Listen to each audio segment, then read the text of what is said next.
কুমারখালীতে ধানের শীষের পক্ষে নির্বাচনী প্রচারণা শুরু করলেন আব্দুস সামাদ খান পাখি। বিস্তারিত থাকছে এম এ শাহিন হোসেনের তথ্যচিত্রে।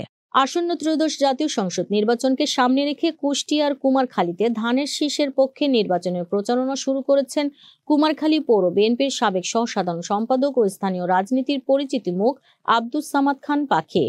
কুষ্টিয়া ৪ আসনের সাবেক সংসদ সদস্য ও বর্তমান ধানের শীষের প্রার্থী বীর মুক্তিযোদ্ধা সৈয়দ মেহেদী আহমেদ রুমির সমর্থনে আজ রবিবার ১০ নভেম্বর সকাল ১১টায় কুমারখালী পৌরসভার ৩ নম্বর ওয়ার্ড থেকে আনুষ্ঠানিকভাবে নির্বাচনী প্রচারণা শুরু করেন আব্দুস সামাদ খান পাখি।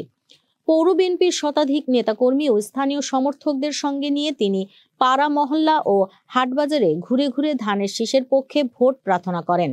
এই সময় সাধারণ মানুষের সঙ্গে কুশল বিনিময় করে তিনি বিএনপির ভারপ্রাপ্ত চেয়ারম্যান তারেক রহমানের ঘোষিত ৩১ দফা দাবির বাস্তবায়নে সবাইকে ঐক্যবদ্ধভাবে কাজ করার আহ্বান জানান। এখনো কোথাও কোনো জায়গায় ধানের শীষের পক্ষে ভোট চাওয়া মাঠ পর্যায়ে কর্মীরা শুরু করছে কিনা জানা নেই। আমরা কালকে থেকে আনুষ্ঠানিকভাবে আমরা শুরু করেছি।